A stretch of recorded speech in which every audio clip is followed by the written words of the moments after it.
Hello, amazing, wonderful people. This is Milena. Today, I would like to talk about a core fundamental belief that we have about love and relationships that very often keeps us in really toxic dynamics.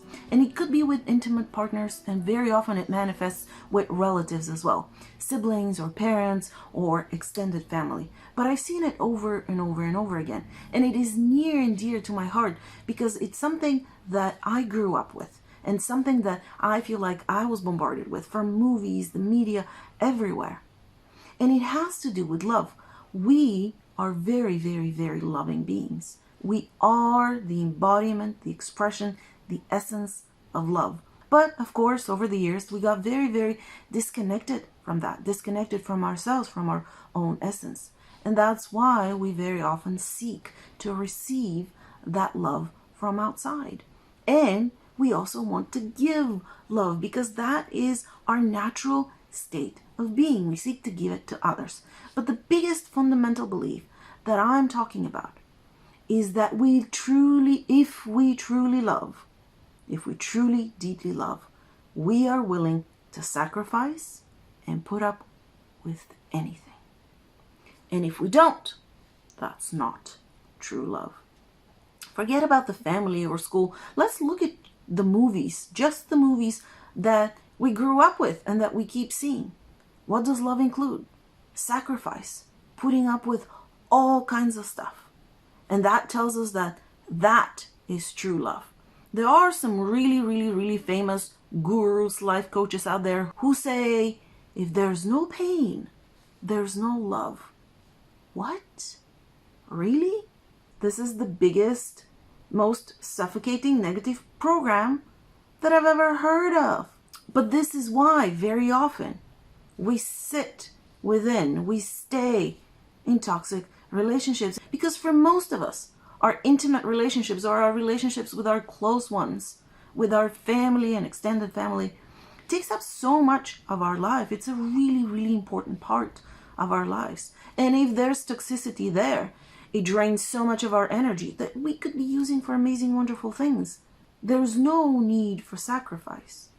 And I think one of the most important missing pieces here, is that our ultimate responsibility is to be love, and that means to experience love for ourselves as well. Would a person who loves themselves subject themselves to abuse and suffering all the time? Of course not.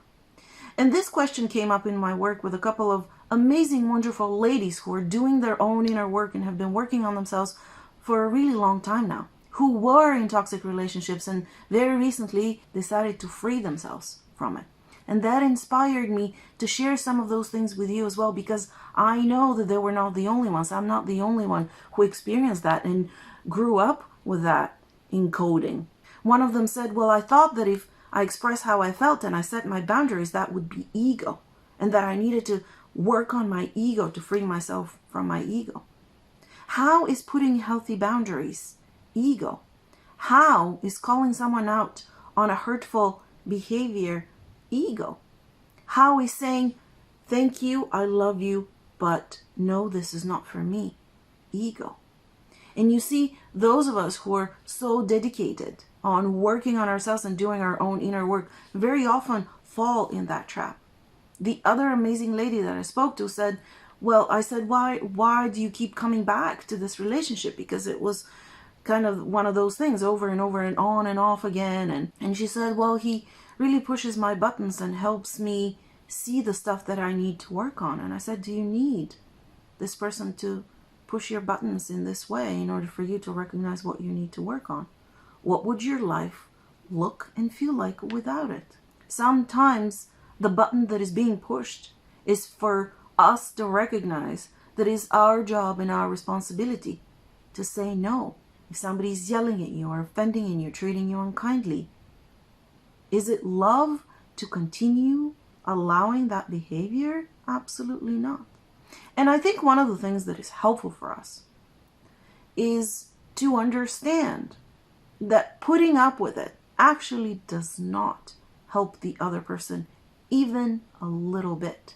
It just keeps validating that behavior and say, yeah, sure, it's okay. Bring it on. Keep doing the same thing and I'll put up with it because I truly, deeply love you. If we were to give them that feedback, if we were to set our boundaries, they would have a chance to recognize that this is unkind, toxic behavior that eventually will come back to them.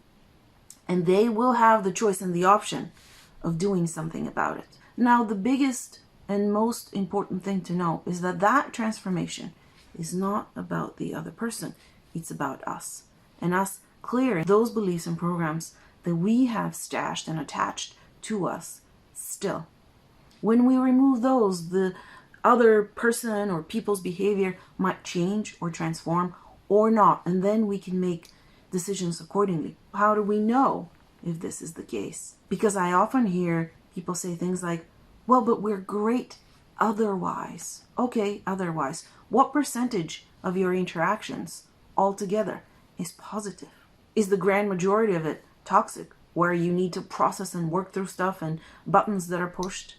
Then that's a huge red flag. Or another thing that keeps us in these relationships is, but otherwise, it could be amazing. What I'm holding on to is the hope that things can be wonderful. Well, how long have you been hoping for this? Come back to yourself, center here and now. Scan and look whether you hold any of those beliefs. And whose job is it to truly love, value, and appreciate you? And if you don't do it by virtue of placing your healthy boundaries where they need to be, how can other people do it? It's not possible. It is a reflection of how we feel about ourselves. And that doesn't mean that we're not sincere, that we're not genuine, that we're not capable of love, and that we're not loving truly and deeply.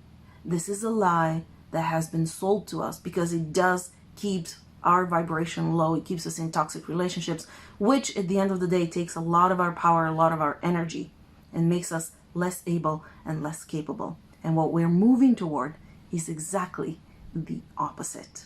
So give yourself permission to do that. What would a person who loves themselves do?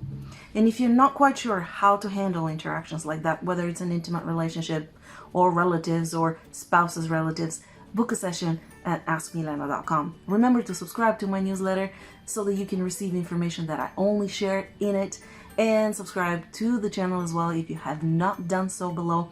And remember to click on the bell so that you can get notified of all future videos. Bye-bye, guys. I'll see you next week.